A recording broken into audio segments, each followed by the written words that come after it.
What up, Bucs fans? We are back. This is Real Bucs Talk here on a Monday. Your host, Michael Plus, and joined as always, my co host, Mark Ramirez. It's good to be back. It's good to be talking Buccaneers football and just NFL in general. The Super Bowl has come and went. Buccaneers have hired an offensive coordinator. We'll get into that. A lot of good stuff is going on as the offseason just continues to roll through. And Mark, how are we doing on this evening? And obviously another live stream underway. And welcome all the good people here. Oh yeah, it's always good to talk to y'all and see how y'all are doing. How y'all like the Canales hiring or not? We're going to talk on that. It's always good to talk Buccaneer football. We have a direction that's huge. That's one thing I hate being in limbo. I want to know where the heck we're going, where it's going to be. Is it going to be run game, pass game, heavy offense? I think we figured it out just now. But again, let us know in the chat. What do you guys think? We're going to give our opinions, but give Plus some kudos on that Footsteps Falco jersey. That is unique and something everyone should have in their closet. Yeah, Shane Falco, as you guys can, I don't know if I can pull it up here, but yeah, number 16. He Number is one in your hearts. number one in your hearts for sure. One of the greatest football quarterbacks in cinema history for sure. Maybe the best of all time. He probably is the GOAT, or at least up there. That's a question for debate. Yes, miles and miles of heart. Absolutely. Great Gene Hackman. I can't believe that guy. He's like I think he's 93 now. Surprised Just he's still crazy. alive. Crazy, man. But anyway, get back to Buccaneers football. Appreciate everyone in here. Again, we appreciate all the support. Be sure to hit that like button. We see Bud Canales, you're always in here. Brandon Williams, G Vegas, Jeremy, always good to see you guys. A lot of questions about Hit that like uh, button. Thank you, G Vegas. yeah, a lot of comments about Kyle Trask, which we'll definitely get into that. They feel, he has a chance to, be the guy this season, and remains to be seen. But David, always good to see you as well. Appreciate it. So, yeah, I guess let's get into it. I'll bring up this story here. We can bring this up on the screen. There he is. There's the man, Dave Canales, named Bucs new offense coordinator. Welcome to Tampa. He's a young guy. I mean, 41 years old, brings a lot of energy. As you see there in the story, he's worked with Pete Carroll pretty much his whole coaching career. Was back with him back in USC, and then went to Seattle with Pete on his staff. And yeah, I mean, a lot of good stuff. Obviously, Todd Bowles is excited. You see there in the quote, they came close as they continued to talk with each other, and it seemed like they had similar philosophies, which is interesting, very intriguing to see what kind of offense is going to be coming here. But yeah, a lot of good stuff, and obviously Dave working with Geno Smith and Russell Wilson, helping them to have really good seasons under his tutelage. So got to be excited about it. It's a new direction. So Mark, I mean, what's your thoughts of it? Do you see this offense obviously heading more modern and hopefully becoming more dynamic as we go forward? I mean, a big thing that I see with that 13 years in the same organization. So if there's one thing you can solidify, it's that our offense is going to look fairly similar to the Seattle Seahawks, which is a lot of running game, athletic quarterback, have options where a quarterback can run. I mean, that's not saying that Kyle Trask can't do that, but that's just a wrinkle of their offense. It's always been that way, and I don't think it's going to go away. And also, one big thing, your 13 years, yes, that's going to be coming over, but there's a lot of good things with a good winning organization that he can bring into this offense as well. I said time and time again, if you bring any sort of good offensive scheme to this team can be way different. If Leftwich had any sense of a mind, this offense probably could have lit it up last year, but still it didn't. Yes, Tom Brady isn't here, so we move forward. I'll talk more on that later. But Dave Canales, I'm very happy. I mean, even like, yes, you're always going to see people bring up stories of, oh well, he's always dreamed and thought about football. Like they interviewed his brother temporarily. And he's like, yeah, he's one of those that kind of breathes and eats and lives X's and O's. Well, what do you know? So do we. But um, 41, breath of fresh air. Get a guy that can actually hopefully think of analytics a little bit, play action fakes, run game, working with the passing game. A lot of good things. We'll break it down more of the Seattle offense once we kind of look deeper into it. But overall, a lot of good things to like initially. Here, brought over a wide receivers coach that's younger than both Plus and I, Mhm. 31 damn years old. Seems like a brainiac type of guy. But I mean, initial thoughts, I'm happy with the hire. You got a guy that just got Geno Smith to be comeback player of the year, potentially could get his new quarterback in this team. We don't know who it is to be the same thing 2 years in a row. Could you imagine that? Russell Wilson, you saw the 1 year he had without this guy, looked like trash. So let's see. I mean, a lot of good things. Some Mhm. people are like, oh, it's either Todd Monken or nothing. Yeah, Todd Monken would have been a home run, but still, this guy he was still right there in the running with Monken for the Baltimore job too. So I think this is a really good hire, and let's see what comes of it. Yeah, absolutely. I mean, time will tell, and again, this is a very it's a great opportunity for Dave Canales, and obviously he's stepping into a new position that he hasn't been in before. Calling plays is going to be adjustment. That's something he hasn't done since his first coaching job, which was back in high school when he coached his high school team, his alumni. So calling plays and learning, those aspects of it, understanding how to adjust within the game. All those things are going to be challenges that hopefully he can step up to. But from a coaching standpoint and from a communication aspect, you have to like it. You have to like the energy that he's going to bring. And obviously, 41 years old, like just bringing that energy constantly to the practice field and keeping guys upbeat and positive attitude. I think that will play a part, and that should be a lot of fun. So, yeah, I'm excited about it. I'm excited to see what his philosophy is as far as how to attack defenses. That's going to be the big thing. Is it going to be, like you said, similar to what Seattle did, or is he going to kind of mold it into his own and kind of bring fresh ideas from his own and see what he can come up with?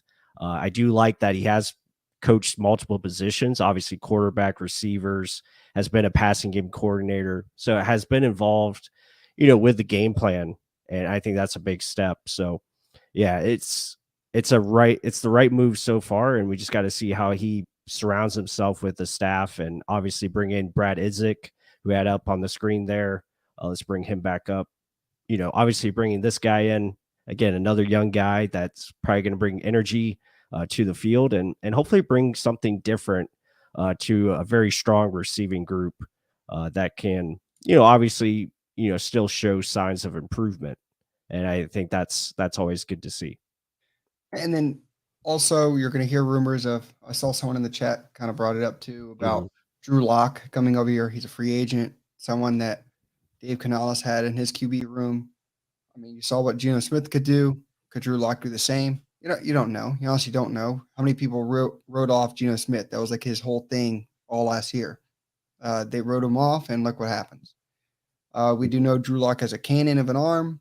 He can move around a little bit. And in this offense, they don't have to be a Mike Vick. I mean, you just need to be able to escape because there literally are plays that are drawn up for the quarterback to just rush up the middle. Like they drew four wide, clear it out. If the linebacker drops back, they're going in that hole. So you don't necessarily have to be a speedster.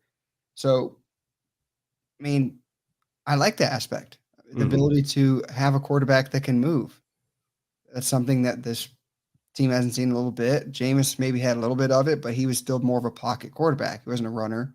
Saints kind of, I guess, locked him up where he kind of had to do that because they didn't want to push him the ball. So I don't know. We haven't seen that wrinkle in this type of offense in a while. Hmm. I hope to see that. I hope to see Chris Godwin and Mike Evans still be here in this offense because he's coming from a Lockett and DK Metcalf offense. Very similar, but these guys are even bigger. I mean, Chris Godwin's way bigger than Lockett. DK Metcalf is just a whole other thing. But Mike Evans and him, I think they can get revitalized, especially if they get a play action game going. These are two number ones on the outside that can win. So I Yeah. think Canales is very happy to have those two guys on offense. And you saw so many times of their tight ends and their scheme. I think it was Disley and who's the other guy? There was Disley, and then there was I know they had always Noah Fant, but there's the other guy. I forgot his name too. So yeah. he was a P or something. But literally always getting wide the hell open because they have that play action fake that can get open. All these linebackers crash in. So that's what I want to see. Running game that can open up the passing game and vice versa. So I don't know. We have a lot of the pieces. I know a lot of people think we're going to go 3-14. I saw some, oh, there's the script. We're going for Caleb Mhm. Williams. I just honestly don't see that. Yeah. With I still think this defense, if you just give Todd Bowles enough, this defense can be good enough. I mean, Mhm. I've talked on this many times. Arizona, their thing wasn't necessarily their offense. Yeah, no biscuit. That's all you heard in the press conferences because BA was talking. But the only consistency was Todd Bowles and the defense. Mhm. When they couldn't score, yeah, they looked like crap. So I still think this defense can be something. We'll talk on that later, but it is Canales right now. So, I mean, what do you think? Do you think it's going to be a lot more play action pass happy? Do you think you're going to have a lot more athletic offensive linemen? Do you think it's going to be a lot of turnover? Or what do you think is going to happen here? Well, I mean, there's going to be some turnover. I mean, just from A salary cap huge stamp. turnover or No, easy? I wouldn't say huge turnover. I think there's going to be some minimum turnover. I mean, you're going to lose some of your free agents, right? Um, just because of cap situation and who you're able to re-sign and obviously reconstructure to get under the cap. So yeah, I mean it's there's going to be, it's going to be a process of bringing new guys in and obviously trying to keep, your main core together. We talk about it, multiple times about the defense keeping your levels right. So you want to have your stars in place on each level. So defensive line, linebacker, and obviously in secondary. Um, and I think they can maintain that. And then offensively, I think the offense is pretty much set. I think who you have right now is pretty much who you're going with. Obviously there's going to be additions to the quarterback room, and maybe, Drew Lock is one of those guys. That remains to be seen. I mean, it's going to speak volumes. If they go after Drew Lock, then that means Dave Canales really likes him and feels like he can make him maybe a better player with more time. But, we have to see. And, what the price point is. Maybe he wants to stay in Seattle. All those things have to play out. Uh, but other than that, I mean, your offensive line is pretty much set. Left tackle is probably going to be one that does change. And then you look at, running back, your additions to Rashad White because Lenny's probably going to be gone, and tight end is going to be changed as well. Cam Brate probably is not coming back. So you're going to have some additions there. So yeah, there's going to be natural turnover for sure. You mentioned on this, Gadecki Mm. should take a hard look at as a tackle this offseason.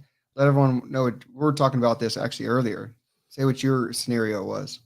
Yeah, I mean, I think it's potentially could happen. I'm not sure because I do love Tristan Wirfs at right tackle, and you don't want to take away a guy that's an all pro elite player at a position and then change him to a different side because it's a big change, going from right to left. I mean, Luke Hideki knows all about it, going from right tackle to left guard.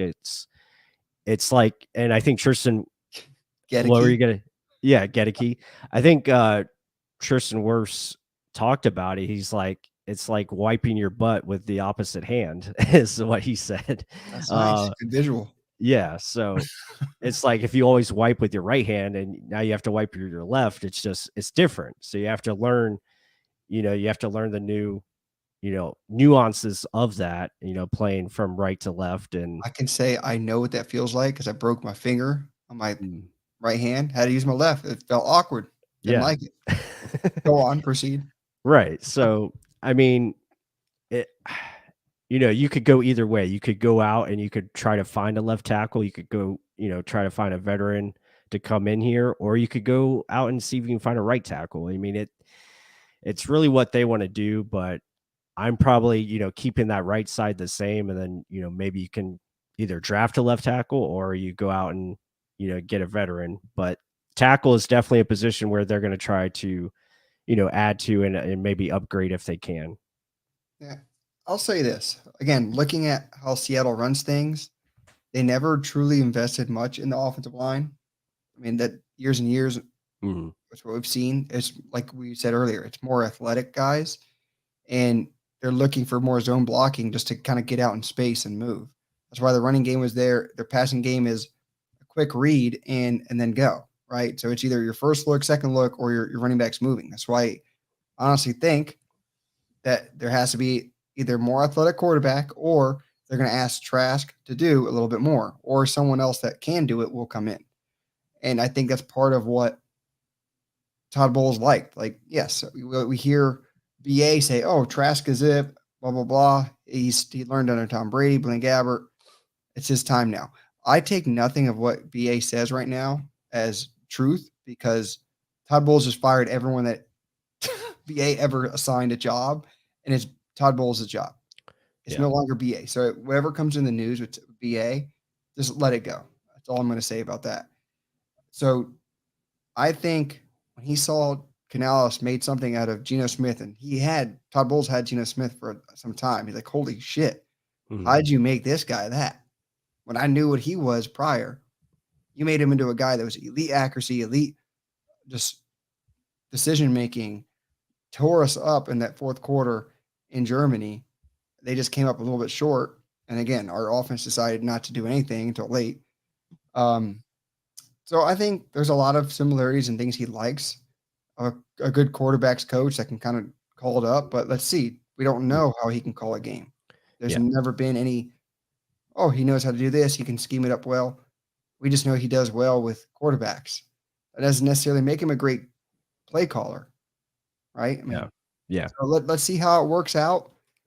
But the resume for what he's actually done, he's had 13 years in a one system. He knows how some things work, some things don't. I Mhm. think that's telling. I mean, if you can get a guy that much time under one winning organization, your odds are of hitting on a good jackpot is pretty good, as Yeah. opposed to a guy that keeps going from job to job to job. They don't really get their footing in. So I think this is actually a really good hire. Right. And back to your point about the Seahawks offensive line, I mean, they finally did invest into it last year. Yeah. They had two rookie tackles starting, with Charles Cross at left tackle, and then they had Abe Lucas as their right tackle. And their interior offensive line, was better. So as a whole, they did a good job. Now, again, those guys that they had up front were, more athletic, guys that like to get out into space, and they utilize, a lot of zone run scheme, play action bootlegs, Mhm. and they had mobile quarterbacks like you said, Geno Smith and Russell Wilson. With Russell, you probably don't have to, and maybe they should have, but they didn't. They didn't really prioritize offensive line because Russell could just make things happen with his feet, and make things, off the run and out of chaos and do well that way. But, looking at the Bucs roster, I think, yeah, definitely they're going to try to add new dynamics to it. I think mobile quarterback is definitely to keep an eye out for, to add to the mix. And maybe Kyle Trask can do some things that they want, from that standpoint. He's not a statue back there. I think he does have some mobility. But it remains to be seen, because when you look at Dave Canales, he has a background with Brian Schottenheimer. He's got a background with, Daryl Bevel, and those guys. They did a lot of, run game with I formation. They did a lot of play action passing, heavy sets out of 12 and 13 personnel. So there could be, a variation. But then the last couple of years, he's worked with Shane Waldron, who was, under Sean McVay. So there's a lot of different nuances there with, 11 personnel and more, spread formations and, utilizing your receivers as your strengths. And I think that is something that you can definitely look for. The tight ends will probably not be featured a lot in this offense. They'll be mainly the backs and the receivers, I think, carrying the way. Um, and obviously, you're going to need a quarterback that is accurate, but also can do something with his legs if it comes to be. Yeah, and all that is characteristic of what our offense was. Again, why probably Todd Bowles likes it, but there's more of a running game emphasis, which is what you want to do. The tight ends are there, they have their purpose, but if you don't have a dominant one, don't force an issue, right? I mean, guys like Travis Kelsey, Rob Gronkowski, they don't grow on trees. They're not just like popping up out of everywhere. Those are X factor type of guys. And yeah, you throw them in the game plan. We don't have that no more. We know where our horses are. Let's use them. Rashad White's going to have a huge influence. Mike Evans, Chris Godwin, huge influence. Use your guys that are top dollar to their best advantage. And yes, a guy that's been under a Sean McVay offense. We're talking about who just got hired for the Panthers, Thomas Brown. Is he going to be calling plays? We don't know. Frank Wright's probably going to be calling the plays, but I like Thomas Brown because of that tree he was in. Shane Waldron was in the same tree as Sean McVay, and he's calling plays. So Canales, based off of the past 2 years, will probably have some of that influence in there. There's a lot of things, like you were saying, Bevel was under Brad Childress, who was under Andy Reid. So a lot of good things as well in there. Yeah. All right, so what did Kawab say? Good to see you. I haven't seen you. Yeah. Seen your name in here for a little bit. Yeah, I was just talking about, obviously the Byron Leftwich. If, Canales can definitely do better than 17 points per game. Even Notre Dame wanted nothing to do with Byron's play calling. So, yeah, I mean, anything's got to be improvement from last year. I'll say that. I mean, the talent is there. There's a lot of things to work with. It's about, can this offense be modern and up to date to what the rest of the NFL is doing? I think you saw the offense as a scheme. There was an issue because it was dated. It was dated. It was dated. It was dated. It wasn't utilized correctly. It wasn't called with good sequence. There was no motion, no play action, none of the stuff we see from every offense around the league in today's game, where they're doing a lot of different things. They're using variations, but creating, for their playmakers, creating separation. That's why I'm very excited to see what Mike Evans and Chris Godwin can do in this offense, because it's really designed for those receivers to have big years and big numbers. I mean, you look at Seattle's last year, both over 1,000 yards receiving, and, big time playmakers, big yards after the catch. There's a lot of opportunities here, especially if we see an offense that we feel like we will see this season, and it should benefit for, those guys in the receiving room, but also the running backs, as far as, Rashad White and Cade Otton too, because I think his role will be a lot better suited for his skill set. And if you look at, you just mentioned those two guys, both of them know how to run block. So there are pieces in place that already know how to run block. We have athletic guys who can get out in space. Tristan Wirfs, Shaq Mason, Hainsey, Jensen. I mean, that whole side is really good at getting out. I didn't mention Donovan Smith because he's likely not going to be here. Yeah. He's going to be a cap casualty, or if better yet, I saw rumors of him getting traded. That would be phenomenal. That would be phenomenal for us to do. But I agree with you. I don't think he's going to be here. I also think about the transitioning Wirfs over. I think that is a possibility, but that's more later. Mm-hmm. I think what we're talking about, I don't know why. No, just talking about, the skill position players, I think benefiting and flourishing, from a modern offense. Yeah. So I just think a lot, you're saying those big receivers will help. Cade Otton, O'Keefe, imagine a fullback in an offense again. What do you know? I mean, BA hated it. This is a guy that will know how to use that. And imagine a running game. Could you imagine a running game at all? Yeah. I mean, just add a little bit of a running game. This offense could be something else. And let me say this. This is how bad Byron Leftwich was. You made you made the best quarterback of all time look average. Even though he was going through so much hell with his outside of football, everyone talking when you're going to retire, when you hit that cliff. Mm-hmm. It was just a hell of a year for him. And I don't blame him for retiring. He did what he had to do. Got overexcited for the Donovan Smith trade. Yeah. Yeah. But it happens. I mean, Byron Leftwich was so awful. He got everything he deserved. I think Todd Bowles did what he had to do. I mentioned this in a last live stream. It's his team now. Let's get that bad taste out of our mouth. Let's see what a normal offense looks like. And I'm going to laugh if this offense comes out firing because, like, we Mm. talked about this. If you look at like the past guys that kind of did well, look at the Giants. They came out exploding because they just added a little bit of an offense to a team that didn't have jack shit. Mm. And they just added different wrinkles to an offense and exploited areas where they had strengths. What do you know? And then look at Matt Nagy when he was with the Bears. Their offense was explosive the first few games or first half of the season until teams started figuring it out. So if our defense is still pretty good, pretty like above average, how they should be, and our offense is anything but shitty, like Byron Leftwich, we should be moving. I mean, I just don't believe in this 3-14 season that people think we're going to have. Mm-hmm. Because if you give any average quarterback if the Giants can make Daniel Jones look pretty good and just use what they have as strengths, and they didn't have that many. They had Saquon. That was about it. Yep. We have a lot more. Like I think people think this whole team is barren. Like no, there's still talent on this team. I don't think they're going to be giving it away because I don't think Todd Bowles wants to get fired. Let's put it that way. Yeah. So yeah, no, agreed. I think open eyes on that one. Yeah, and I think, and that's my point. Like, I know the coaching, and you talked about it. Todd Bowles can be good enough for the defensive side to help them progress and be good enough to keep this team in games. As we saw last year, they were competitive in every game, and that was mainly because of the defense.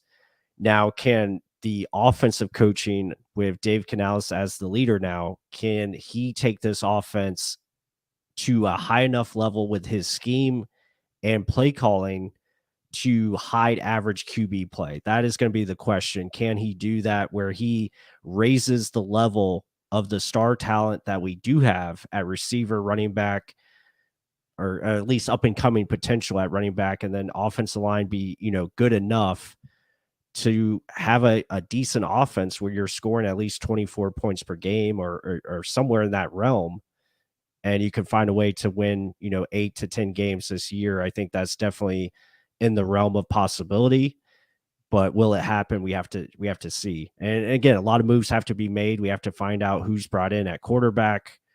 We have to, find out how this offense is going to gel together. How is the scheme going to help them?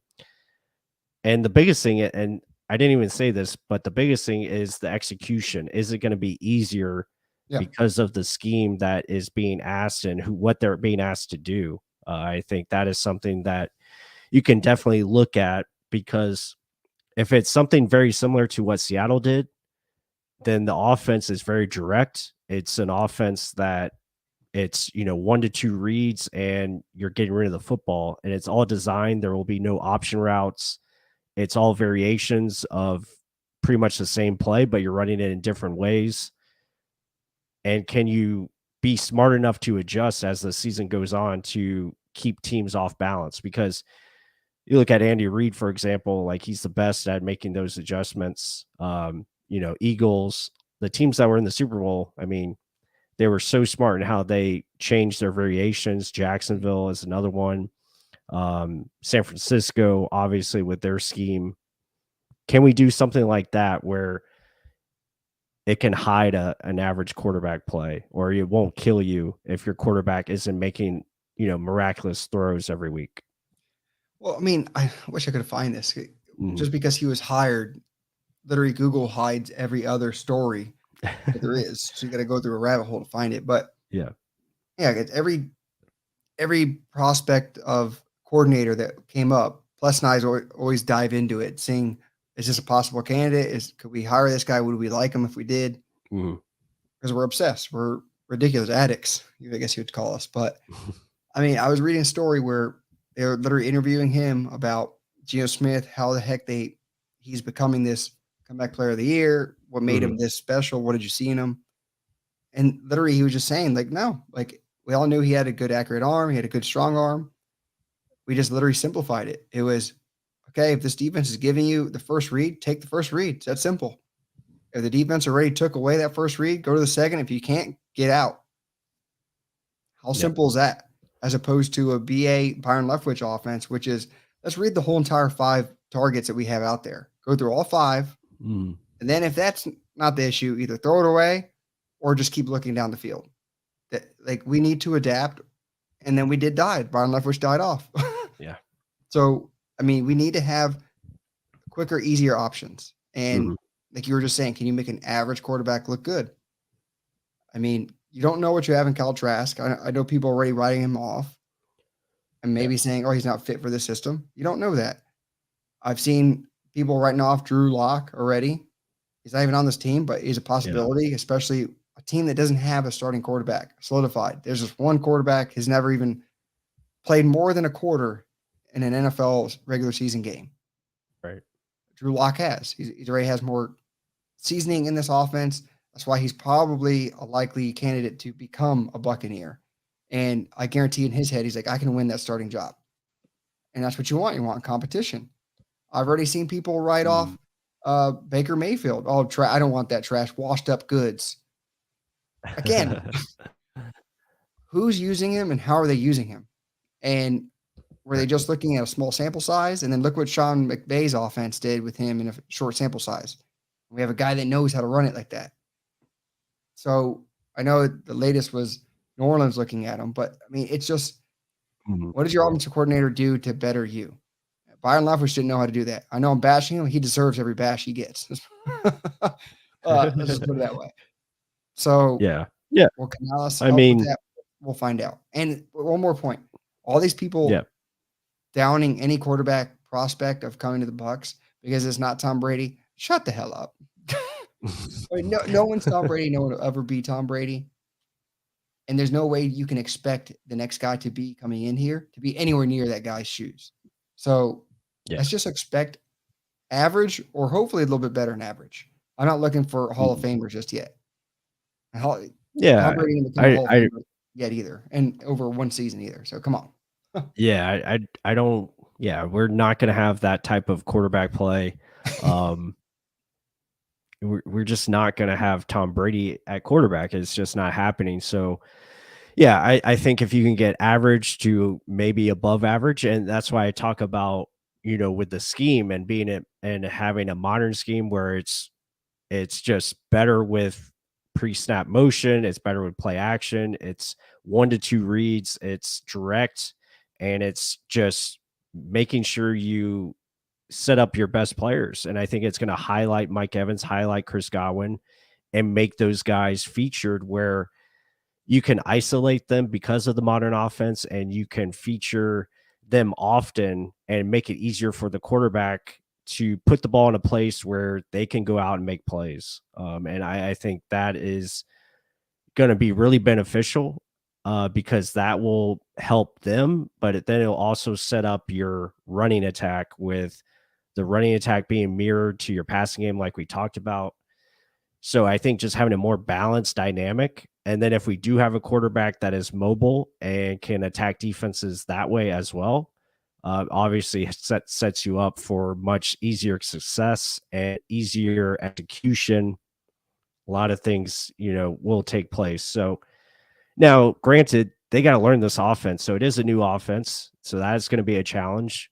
But at the same time, it's new offense. So that's going to be a challenge for opposing defenses as well, because defense is reactionary.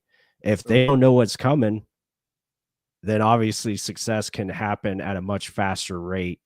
And especially with the talent that we have, definitely. Now, when we get into week 8, week 9, can they make the adjustments to change things up when you have tape, on film? And, obviously defenses are studying. Got to hope you don't show the same tendencies like Byron Leftwich did, and then you don't make any changes. And now you're only scoring 3 points against a very bad defense in Carolina or Pittsburgh. You can't have that. You can't have stuff like that happen. And people need to understand that defense is reactionary. Offense knows what they're going to do before the snap.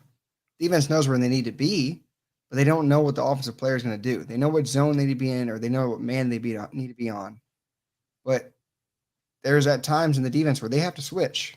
Okay. So if they don't know what's happening, what's going to happen, it's a lot harder on the defense. So if the offense is simpler and the offensive players know what to do, these aren't young guys that are going to be playing. These are veteran players that are in. The only guy that's going to likely be young is a quarterback.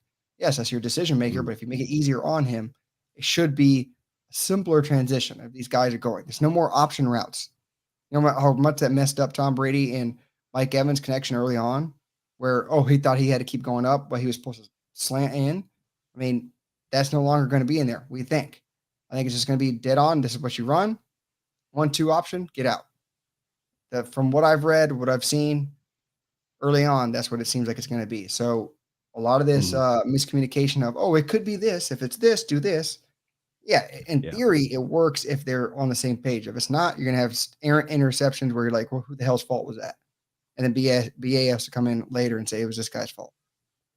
So let's see. In Trill G-Boy 2, do you guys think Tompkins and Geiger are productive under Canales? I think it's going to be huge for Tompkins. I really think he's going to be electric in this offense. I think he's going to get an opportunity because Scotty's going to be probably gone. Let's see what they do with Russell Gage, but he's a guy that can actually show up, and I can't wait for him to win the punt return job as well. So I'll let you take that away too. Yeah, I was going to get into that. I think guys like that we really haven't heard of yet or really, make a name for themselves have a big opportunity in this offense because it could highlight their skill sets better than the previous scheme did. Obviously, I think with motion and just use of play action and what I talked about when isolating certain guys and getting guys into space and allowing them to be creative with their route running. I think that plays right into the skill set of a Devin Tompkins or even a Kalen Geiger for sure.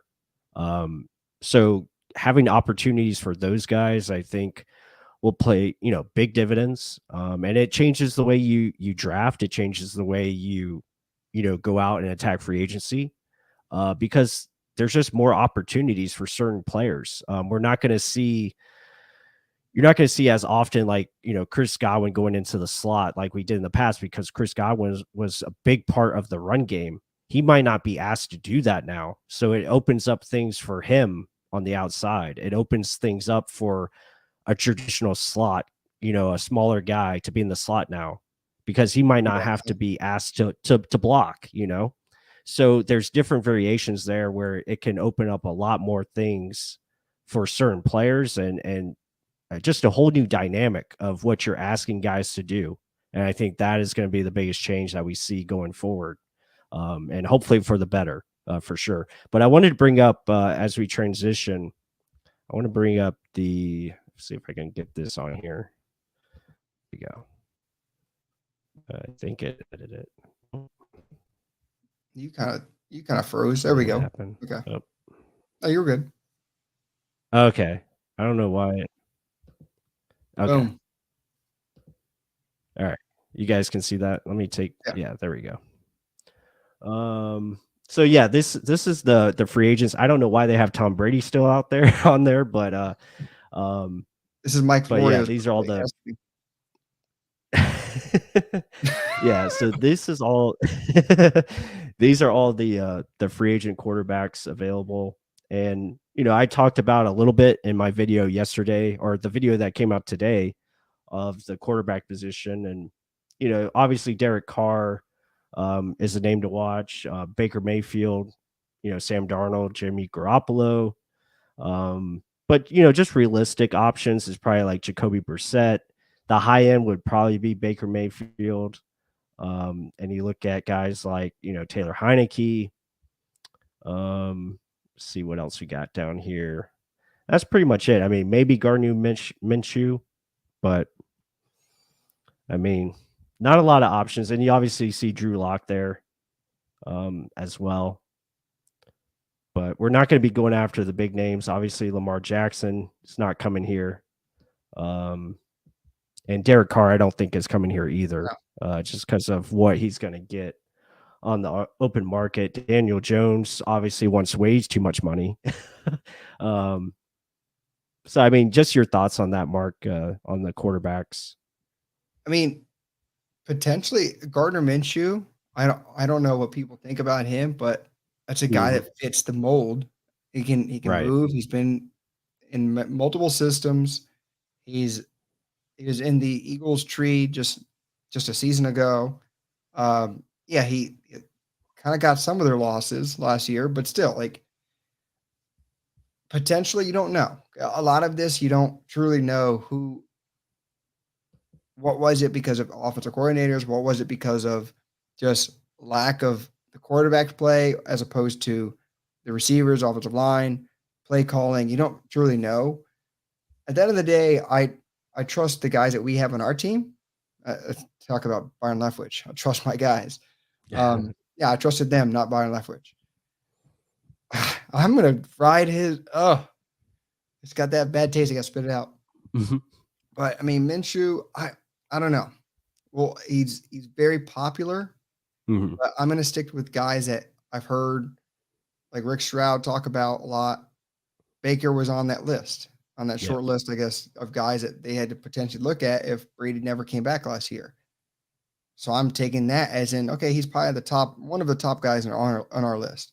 Now it Mhm. kind of changes since Canales is here. Maybe that was a guy that BA liked. I don't know. Yeah. So do we look at a Drew Lock, who a guy of familiarity that he had? Do we look at Jacoby Brissett? I don't think there's any ties in that. Oh, leave Byron alone. Stank. No, he's going to get it for years to come, likely. Especially if this offense does well, Yeah. Byron's going to get it big time. Mhm. We're basically shopping at QB from Walmart. Yeah. Yeah, 'cause we're going to be shopping Walmart for everything this offseason.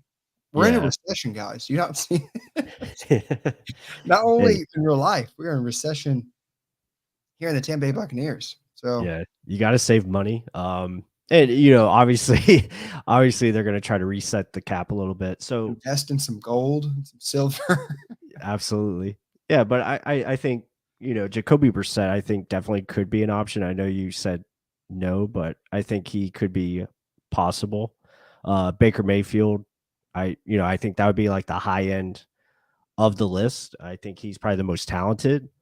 He's got the most upside because of his mobility, and he did finish strong with the Rams last season, and he played pretty well over the last couple of games, you know, with them. And obviously, it's a similar offense, you know, that he'd be coming into with Dave Canales.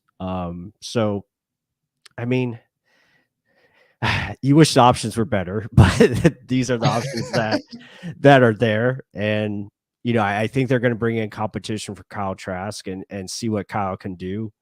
Um, and you let the best man win. Yeah. And you can't rule out the possibility of drafting a quarterback as well. I think that's on the table. There also could be trades for a potential quarterback. So you have to look at those options. But free agent wise, I think you look at like the Baker, the Taylor Heineke's, Jacoby Brissett. All those guys are names to look out for, and Drew Lock as well, just because of the familiarity, like you said. But um, I want to get to this question real quick from Bud. He asked, "Do you think Canales or Bowles will choose the rest of the coaching staff with Isaac already hired?" Yeah, My let quick initial take is Canales mm, is hiring all of them.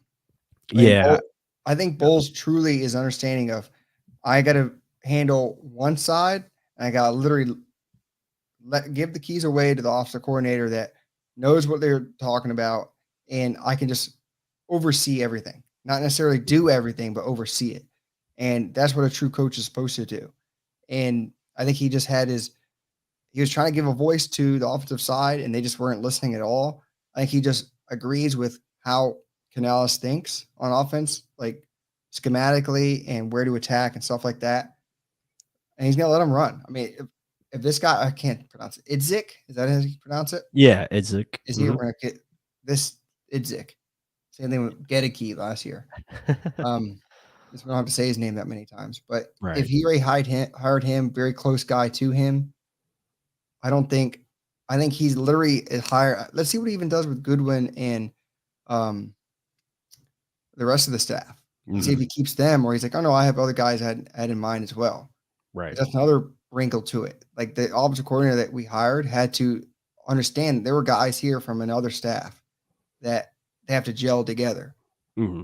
Let's see how this works out, right? I mean, I think quarterback coach, running back coach is going to have to come soon. You hope at least during the combine or before it. Yeah. I think it's all on him. I mean, if it was Bowles, he probably would have made some decisions already by now. I think Canales is just figuring out which guys are going to come and which guys want to leave their other teams. Right. And it's good he's got one guy. I know Yeah. that they were thinking about taking Pete Carroll's son from the team too. That would be insane. If he left Yeah. his dad and came over here, that's telling that Dave is really that much of an influential type of guy. And that would be huge for building our team up and being that sort of offense that they have over there. Right. No, agreed. And I think Seattle made their quarterback coach decision today. They got Greg Olson in there, another former Buccaneers offense coordinator. So Greg Olson takes over at quarterbacks coach for them. And that opens the door for their assistant quarterbacks coach to come over here potentially. His name is blanking me. I think it was Kerry. I forget his last name, but he could potentially be, someone that Dave, brings over here as a possibility. And I agree with what you said, Mark, that Dave is in control. He's driving the seat. He's driving the car, and got to see what he can do. I think right now he's probably doing interviews with the guys that he wants, but also interviews with the current guys that are here right now, like Goodwin and others, and seeing, if they're a mesh or a match going forward. So yeah, I think that will all play out, especially as we get closer to the combine. But there it is. Kerry Joseph is the guy that you could see potentially coming over here. And obviously has a background with Dave Canales and all those guys there. So I like how they still have Brad Idzik there. But also, yeah. This is just a little jab. Strength and conditioning assistant. This is exactly the image of strength and conditioning I see when I think of those two words. That's true sarcasm. That's a big boy. I see no conditioning in that. But hey. All right, so Kerry Joseph, assistant QB coach, possibility. We'll see. I'm surprised they didn't change anything. I mean, where's QB coach? I guess they took him off, but they just haven't changed him yet. Yeah. Well, Brad Idzik is not official yet by the Buccaneers. So, Okay. I'm sure that's coming soon. Obviously probably within the next week or so. I think Dave Canales is supposed to have a press conference here, hopefully sometime this week. Yeah. So that'll be good to see, and hopefully get some more answers, get some more details. But yeah, I think, the off season is going to be crazy wild. A lot of movement. It always is. Some turnovers, some unexpected, moves always take place. No one saw us going out and getting Russell Gage. That was not on the radar. So you always have to expect, these moves, they come out of left field all the time, and we just got to hope that it's the right one and that it fits, what they're trying to do offensively and also defensively as well. But I want to bring up this here. Be sure to hit that like button, comment down below of this live stream what you guys have thought of it so far. And we always appreciate all the support. Bring the questions. Subscribe if you haven't subscribed yet. I think all of you guys in here are subscribers. Yeah. So much appreciate to all of you guys that stay with us. We did lose a couple of subscribers, but I think a lot of those guys were just pure Brady fans. And, if they don't like the content as Bucs fans, then, we understand. And they're going to miss out, though, because we do provide a lot of NFL content as well, especially over the next several months, because we're going to start gearing up with the draft and have a lot more draft content coming. I got our first draft prospect video coming out soon. Little teaser there. It's going to be of Nolan Smith. So you guys heard it first. He's out of Georgia, the pass rusher. And I think he would be a great fit for this Buccaneers defense. Really does a great job of, getting after the quarterback, but also playing pass defense as a drop zone linebacker. So really has a natural fit there. So a name to watch for sure. coming out of Georgia. It's something we asked JTS a lot to do. So Yeah. Yep. I'm going to fit the mold of our pass rushing outside linebacker. So Mm, hopefully, potential. yep. Yep. But let me answer some of these questions over here. Someone's asking Daniel Jones. I agree with Flash Gordon. Daniel Jones won't be getting Mahomes money, but he's going to be getting monster amounts of money. So, way more than we can spend. Remember, we're shopping at Walmart this year, so don't expect us to be throwing cash around. I'm looking more for us to be saving money and getting the most out of our players. Something that we haven't done in years past, and we're going to have to do now. Yeah. And then this is funny. Notre Dame turned down Leftwich. Says a lot. Does. I'll shut up about that. Um, and then David Walsh said trade Gage to Houston. Uh, Potential, but what do you get back? And then is that just for dumping money? I can see that. Yeah. It's most likely the option. So it doesn't necessarily mean you get much. So that would mean Tompkins kind of steps into a higher role there. So it wouldn't be bad, but I think if you're going to be getting a young quarterback in there, or if it's a new quarterback, regardless, you want to have as many weapons as possible. Again, Mm, I honestly don't think Todd Bowles is going to be playing this. Oh, let's just build up, because he knows his job is on the line. The fans are saying it, and the Glazers literally almost all the time now listen to the fans because they want to be relevant. They want to be talked about. The yeah. owners have a huge influence. If you're not making the owner happy, you're going to be gone. It's a job. It's not like they hold on to it for long, not for long, NFL. So he's not going to be saying, we'll rebuild this year. Yep. No, he's going to rebuild and keep going. It's not going to be a long process. You can't be in the NFL or you're going to get canned. And if Mike Tomlin can do this consistently, there's no reason other coaches can't either. I know Right. that's a high standard to have, but he did it with a rookie quarterback, still never below 500. Guy's Mm, insane. And he has one consistency, a really good defense. If Todd Bowles can manage that, a consistent, really good defense, the offense just has to do enough. That's literally all we asked Byron Leftwich to do, and he couldn't do it. So yeah. I need to No, stop bashing the guy. He's gone. no, I agree. And no, it's about finding your identity, right? And I think understanding who you are as a team, and defensively, it was a really good defense, especially throughout most of the season. And yeah, it did trickle down once we lost Shaq Barrett because you lost your true pass rusher, and that's something that they have to identify this offseason and find some pass rushers to go with what you have in the middle of your defense and Vita Vea. And that's something that they have to build and get better at and add to, for sure. I know a lot of people are talking about secondary and corner and safety, but you got to have the front seven be your strength and lead the way. Same as you do on offense with your offensive line. You know, the offensive line has to be that rock and consistent piece, because if you do, then everything else works around it. And, you know, we talked, I think you guys were talking about Daniel Jones above here. Mhm. I don't think he's leaving New York. I think New York wants to keep him. They'll find a way to keep him, just like Lamar Jackson's probably staying in Baltimore. You find ways to keep those guys, and they'll work out the money where it's, you know, good for them and good for both sides. But there was a great point here on Daniel Jones, product of great scheme and coaching. That's what we're looking Um, for. That's what we're looking for here as the Buccaneers, you know, move into a new era with a new quarterback. Can they do the same thing with a Kyle Trask or whoever it's going to be at quarterback? Can they put a scheme around them that is going to be easy enough to execute at a high level and also be able to be consistent with a good identity and scoring points and helping your team play complementary football? And that's what it's about. That's all it is. That's what the Giants did last year. That's why they won a playoff game. yep. And you just got to continue to build off of that. And Brian Daboll was Josh Allen run offense. This is an offense where with Buffalo, Yeah. the quarterback's reliant on running the ball a lot. Like literally, that is their running game. Yep. No, he's like, my best player is Saquon Barkley. Why the hell am I going to have Daniel Jones run when I should just hand it off to this guy? Yep. Using your best players to the best of their ability and hiding weaknesses by exploiting your strengths It's that simple, but they overthink it a lot of times. Yes, the talent can only get him so far. Daniel Jones, yes, although he was a high first round pick, he's not at the caliber of some of these other quarterbacks.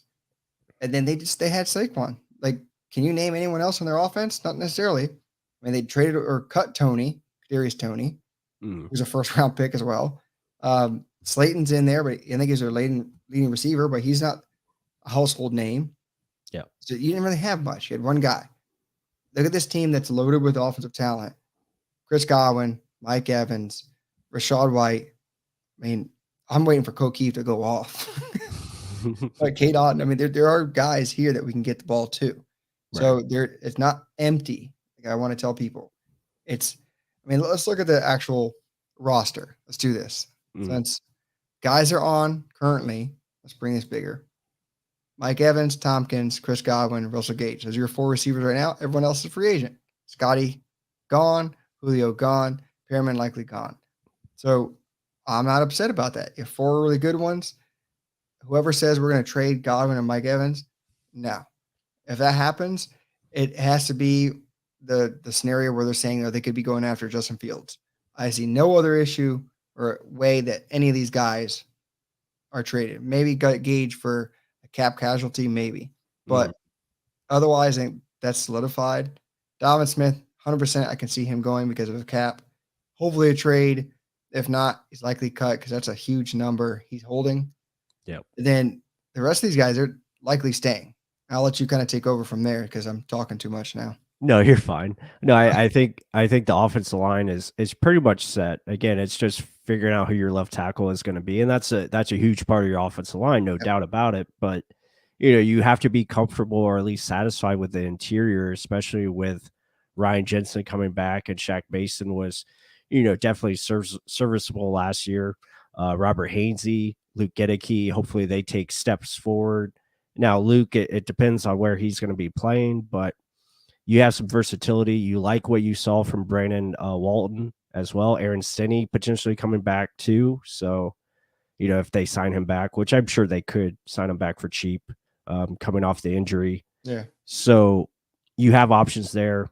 Running back and tight end, there's going to be some changes. Kyle Rudolph's not coming back. Cameron Brate's probably going to be cut. Lenny's going to be changed out. Pretty much all those guys. I don't know if you could see Keyshawn Vaughn back, maybe. Giovanni Bernard, no. And then defensively, when you go down to defense, it's pass rush, it's defensive line. That's where the priorities need to be. I think secondary you can figure out. But yeah, definitely have to. But that's the big scary part. So offense, look how much intact it is. Yeah, that's probably where you're going to have to get rid of some guys. Lenny Fournette, Donovan Smith, the 2 big names we mentioned. But look at all the free agents on defense. That's the biggest areas, or look how many guys you're losing on the defensive line. I mean, that's what you just said. You got to get your big guys up front. Carl Nassib gone, Akeem Hicks gone, Nunez Roches, Patrick O'Connor, William Golston, Sanat. You have 2 big guys in the middle. One guy that can't stop the run worth of shit, and then Vita Vea. I'm still sour on that one. I didn't like the pick and still didn't display much of anything. And then Vita Vea. So that's where it's barren right there. You got to find a way. William Golston, hopefully he's like, I want to retire Buccaneer, or maybe goes after winning more championships. Maybe like the winning thing. We'll see. Logan Hall's going to have to make a massive jump. I don't care what the hell how confident he is. You better show that on the field. Yeah, he needs to take a big ass leap. Nunez Roches, we'll see. For sure. Go after championships, or is he signed because he likes it here, likes Todd Bowles' defense? We'll see. But if you can bring Golson and Nunez Roches back, I'm content. Then you just can build on that, hopefully through the draft. We haven't drafted a big guy since Vita Vea. I'm not going to call Logan Hall drafting a big guy. I agree with that. Outside, check on the outside. You got to hope he comes back from injury. That's okay, but you still don't have much speed. Anthony Nelson, Carl Nassib are both going. Let's see if Nelson signs back. I think he's going to be too rich for us. He deserves a big contract. And we're trying to save money, not spend money. So sadly, I think he goes, even though he's been a really consistent player. Mhm. Either way, we need to upgrade on the outside edge rushing. I'll let you take over from there. Yeah, outside edge rusher, definitely. I think that's why my first college prospect is Nolan Smith out of Yep. Georgia, because you gotta add speed and athleticism to the outside, especially in this defense. It's just so critical. But back to your point, I think William Golston, Nunez Roches, Patrick O'Connor, all those guys I see coming back. I think you'll be able to sign them relatively inexpensive, and get them back in here. I could see Carl Nassib coming back as well, just as a depth piece. And then Levante David will be back, I think. And then the rest of them probably gone. I could see Jannard Avery back. I like what he did. And the X factor here is Cam Gill. Depending on his health, I did like True. what I saw from him in preseason as a speed rusher. Maybe just needs some more opportunity, but the biggest thing with him is, can he stay healthy? Yeah. Um, so yeah, I mean, but obviously priority is going to be pass rusher, then adding to your cornerback depth and getting, key guys there. Safety, I think you can find guys at safety to fill in. Antoine Winfield is your key guy. You need him playing free safety as much as possible. And then the biggest question is, who's going to be their new kicker? Because obviously Ryan Suckup might be let go as well, for cap reasons. And, there was already writing on the door that Todd Bowles talked about him being let go because he wants to make more 50-yarders. But my thing is, you shouldn't be kicking field goals regardless. Go Mm. for touchdowns and go for it more on fourth down. But is that something we'll see because he trusts the offense more now going into this season? I don't know. We'll have to see how everything comes to fruition. But a lot of question marks Yeah. and Yeah. a lot of moves to be made. Like G Vegas said before he left, next few weeks will be entertaining. No doubt. I Absolutely. mean, my biggest thing is the cornerbacks, though. I think you need one of these two guys. I think either Mhm. I doubt they do it with franchise tag Jamel Dean or try and sign back Sean Murphy Bunting to a smaller deal. Hopefully, it takes something. Yeah. But I mean, you need to have at least one of them because, in my opinion, if you have Carlton Davis and another SMB guy who knows the system, he's better on the outside by himself. Or Jamel Dean, he's consistent. He's a really good cornerback. He just doesn't get the interceptions. Mhm. If you have that, your two outside guys are solidified. You're just trying to get more pass rush. That's all you're doing. You're solidifying that. And Tal Bowles knows how to make the most of his safeties. Yeah. It's just you're going to have to get two new safeties. Your new short, strong safety is not on the roster currently. I don't think Mhm. Mike Edwards signs back. I don't think they try and sign him back either. But Yeah, and see. and the thing, with us, and I think we both agree on this, is like Todd Bowles knows how to make the most out of his secondary. Like he's done it in 2020, he did it in 2021, where we basically had guys coming in off the street at corner, and we were still finding ways to win games because guess what? Your strength was your pass rush up front in 2020 and 2021. You were able to get after the quarterback at a much higher rate because you had certain guys out there that could make plays. And I mean, JPP was playing with one arm and he was still helping us, get after the quarterback. You had Ndamukong Suh, et cetera, et cetera. But so that's why I think, corner and safety should be less of a priority. Now, corner probably higher so than safety, like you were talking about. And I think that's where you have to look at it, going forward. But they got to add the guys up front. And like you said in a conversation we had, The what? comments this is great. Oh yeah, yeah, I know. Spy balloons, yeah.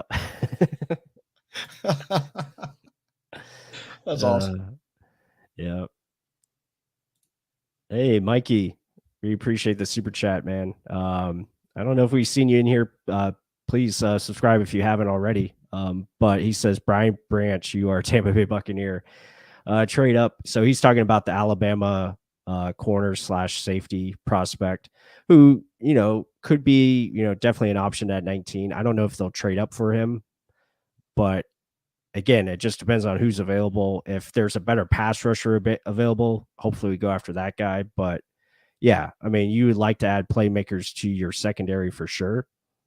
What's your thoughts on that, Mark? I don't know if you've seen much of Brian Branch, but I agree with you, as in, yeah.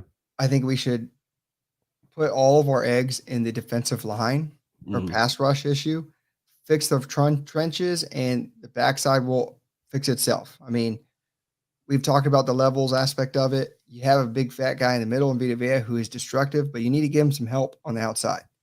Like relying on Devin White and Levante David just to blitz, it it worked in some sense the Super Bowl season, Yeah. yes, but you can't rely on that nonstop. I mean, I think that Todd Bowles is telling the offense to adapt or die. He's got to do it too. He's got to bring in some wrinkle where you can have a consistent pass rush with four guys that you don't have to rely on a blitz every down because he was not winning. He was not winning at all with just four. He always had Mhm. his own blitz, send in some of his best guys. So, yes, Devin White is best when he goes in after the quarterback when he's downhill, but you can't literally do that all game because you're leaving holes in there. So, Brian Branch, yes, although probably a good guy, good fit, but I don't think you need to be looking from the back front. I think you look from the front to the back.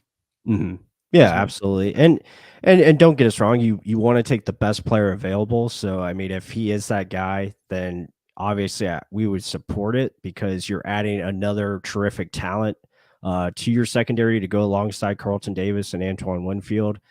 And it is a passing league, so if you can stop people from completing passes, sure. But at the same time, you do that by getting after the quarterback. So um, yeah, absolutely would be a nice selection. But um, let's see what else we got here before we close things out. Sam Douglas, welcome to the chat. He says Moneyball this year, draft lineman, and just get big and experience on the line, set up for a franchise QB. Yeah, like the absolutely. way you think. It definitely could be the plan. So yeah, Todd has to adapt. It's a great point. Yes. Um, no trade backs, 19 too valuable right now. Yeah, I think so. I think you guys stay in that top 20, unless you can move down a couple, maybe move down a couple spots, but you can't be too pigeonholed. I think is the thing we're trying to get here. So you gotta look at all options. But let me see what else was up here before we go. All right. Well, I think that does it. I don't have anything else to bring up unless Mark, you had any closing thoughts. Again, we appreciate everybody in here. Be sure to hit that like button. We appreciate all the support. Yeah. Subscribe if you haven't. Mikey is coming in with the super chats Right. like crazy. He really wants to get his points across. We appreciate it, man. Yeah, Ravens draft D line like every draft. Yes, they do. And yeah, I mean that's how they do it, man. They draft up front. They always get after the quarterback. They add veterans like Calais Campbell and really do a good job of building the team the right way. They know how to bring up their edge rushers too. I mean, Mhm. look at the Penn State guy they drafted, and Yeah. yeah, he tested well. He just didn't know numerically productive wise in college didn't amounts up to his athletic performance. He's actually doing pretty well. I mean, they don't have a 20 sack season. No, not many guys have that, but he's doing enough. He's getting pressure on the quarterback. We need to start doing that. I mean, look at the Giants from the years past when they went to every damn Super Bowl and beat Tom Brady two times because Yeah. of pass rushers. I mean, you got to be able to get after the quarterback or prevent the quarterback from getting dropped on his ass. So we got to find a way to help out Todd Bowles get more pressure without bringing blitzes in. Hopefully, Jason Light sees that. Hopefully, Todd Bowles is influencing that to Jason Light. And I mean, that kind of brings up to Sam Douglas's point. Light isn't tied to Todd Bowles. I mean, not necessarily, but Jason Light's been through a lot right now. Mhm. Maybe he's getting a short leash too from the Glazers. He's been through Cutter, he's been through Lovey, he's been through BA, Todd Bowles, maybe the last two. So you don't know how short his leash is. So Right. either way, I've said it's not going to be a 3-14 season. If it is, then they're both gone. Yeah, you Plain and can't simple, both gone. can't hide that. That's obviously, a big time failure. And it's obviously, serious regression. So yeah, yeah, definitely a lot to take place over the next couple of months. It's going to be super exciting, guys. So be sure to be locked in right here at Real Bucks Talk. Be sure to hit that subscribe button, hit the like button, do all those good things for us. We appreciate everyone in here, all the comments. But we got a lot more content coming out. We're going to try to do more live streams a little bit more regularly going forward, hopefully 2 a month. But again, pump up the volume with the content. It's going to be a lot of fun. And yeah, just hit us up in the comments. We appreciate every comment in there. We try to, react to them as much as possible. And that's all I have from myself. Mark, you have any last thoughts? No, that's it, guys. Thank you very much for all the questions and the super chats. Mikey, thank you very much as well. Guys, y'all know you bring it, you make the channel. We greatly appreciate everything you guys do for us and just bringing the Bucks passion that we have too. Pump up the volume big on Bud Cannabis. Mm-hmm. Plus, thank you for wearing that jersey again. That made me feel warm inside. Yeah, I just got this, so I'm really excited to wear it. Probably wear it out to, I don't know, any football occasion that I go to coming up. Obviously, draft parties and all that stuff. Definitely show it off. Yeah, go watch The Replacements tonight, guys. That's your homework. If you haven't seen it, it's a great movie, great comedy. Shane Falco, he is the best. So, hope everyone has a great night. Thank you again, and we will see you hopefully pretty soon. I got more content coming out this week, so everyone have a great week and go Bucks. See ya.